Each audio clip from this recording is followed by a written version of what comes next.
KPK melalui Direktorat Gratifikasi batal mengundang putra bungsu Presiden Joko Widodo Kaisang Pangarep untuk dimintai klarifikasi terkait dengan dugaan gratifikasi penggunaan pesawat jet pribadi.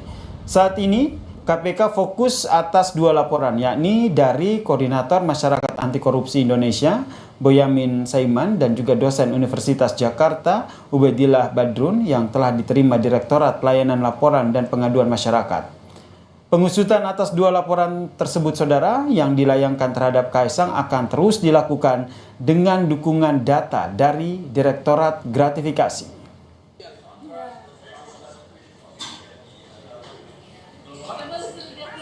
Per hari ini, setelah ada update dari Direktorat PLPM kepada pimpinan, kembali ke pernyataan saya yang awal bahwa tindak selanjutnya terkait isu gratifikasi itu sudah difokuskan di penelaahan pada Direktorat PLPM.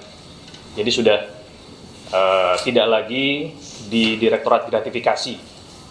Isunya masih sama, rekan-rekan, bahwa pelaporan itu adalah terkait gratifikasi.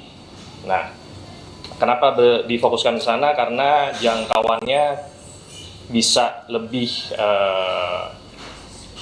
jauh lagi dilakukan oleh PLPM terkait kewenangan. Terkait isu tersebut, Direktorat Gratifikasi ini tidak berhenti. Mereka tetap mengumpulkan data-data, mereka tetap mengumpulkan bahan-bahan untuk disuplai ke teman-teman di Direktorat PLPM. Kelompok aktivis 98 laporkan Ketua Umum Partai Solidaritas Indonesia PSI, Kaisang Pangarep, ke Mapolda Metro Jaya terkait dengan orang hilang, saudara. Laporan ini bertujuan untuk membantu KPK dalam klarifikasi soal jet pribadi. Kelompok aktivis 98 tiba di Mapolda Metro Jaya pada Rabu siang. Kedatangan mereka ke Mapolda Metro Jaya ini untuk membuat laporan orang hilang terhadap Ketua Umum PSI, Kaisang Pangarep. Laporan orang hilang dibuat untuk membantu KPK untuk mencari keberadaan Kaisang Pangarep karena akan dimintai klarifikasi soal penggunaan fasilitas jet pribadi saat pelesiran ke luar negeri. Kami aktivis 98 melaporkan ke Polda Metro Jaya terkait kasus orang hilang. Kita ngelihatnya, dan kebetulan orang itu Kaisang Pangarep yang merupakan Ketua Umum PSI. Kita datang ke sini juga untuk membantu KPK yang sedang kesulitan dalam mencari keberadaan Kaisang dan untuk mengirimkan surat. Dan untuk mengetahui informasi lebih lanjut perihal dugaan gratifikasi penggunaan jet pribadi oleh putra bungsu Presiden Joko Widodo, Kaisang Pangarep ini, kita tanyakan, saudara, kepada jurnalis Kompas TV, Putu Trisnanda. Selamat malam, Putu. Ini Direktorat Gratifikasi KPK batal mengundang Kaisang untuk dimintai klarifikasi, tapi bisa dipastikan apakah KPK akan tetap mengusut dugaan gratifikasi ini? Ya, selamat malam ya, dan juga saudara. Sampai dengan saat ini kalau mengutip pernyataan dari juru bicara KPK, memang nampaknya proses hukum masih terus berjalan, tetapi memang berpindah direktorat. Karena kalau kita jelaskan secara sederhana, Yasir dan juga saudara, ketika berbicara soal gratifikasi, artinya pelapor yang memberikan laporan dan menyeret nama Kaisang Pangarep ini harus bisa membuktikan bahwa ada pihak yang memberi, ada pihak yang menerima, dan dari kemudahan ataupun dari hadiah tersebut hasilnya ada kebijakan, ataupun juga misalnya secara sederhana kita ambil contoh ada tender yang dimenangkan. Tetapi kalau dalam hal ini kasus jet pribadi yang digunakan oleh Kaisang ini memang masih abu-abu sekali, dan kemudian itu juga yang diminta oleh pelapor untuk kemudian KPK ini menelusuri apakah ada gratifikasi yang terjadi.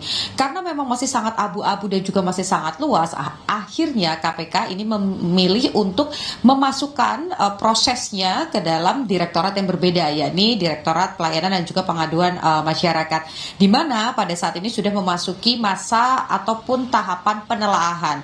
Jadi ketika laporan masuk itu akan diverifikasi kurang lebih secara dokumen kelengkapan siapa yang melaporkan itu 1 sampai dengan 2 hari kerja. Setelah itu proses penelaahan maksimal 15 hari kerja, dan setelahnya kalau memang dirasa cukup nanti akan dikumpulkan bukti-bukti tambahan, keterangan saksi dan lain-lain yang masa waktunya ini mencapai 30 hari. Kalau dalam rentan waktu 30 hari tersebut ditemukan adanya tindak pidana korupsi, suap ataupun juga gratifikasi, maka KPK dengan bukti-bukti yang cukup ini bisa meningkatkan statusnya dari penyelidikan awal menjadi penyidikan. Nah, yang sekarang menjadi PR sebetulnya adalah memang Kaisang Pangarep sampai dengan saat ini belum memberikan klarifikasi secara cuma-cuma begitu ya, datang ke KPK menjelaskan apa yang sebetulnya terjadi, apakah betul itu semua sewaan dan bukan hadiah. Dan yang kedua juga dari pihak KPK ini masih menunggu kelengkapan dan juga bukti-bukti dari pelapor yang kemudian memberikan laporan bahwa ada dugaan gratifikasi terkait adanya jet pribadi. Yang menarik juga sebetulnya Yasir dan juga saudara, maksud kami adalah terkait dengan status Kaisang Pangarep yang sebetulnya bukan pejabat negara. Ini menjadi polemik karena katanya KPK hanya bisa menelusuri tindak pidana korupsi kalau melibatkan pejabat negara. Tapi ketika kita bicara soal gratifikasi, sebetulnya ini bisa ditelusuri lebih lanjut dan KPK tetap berwenang.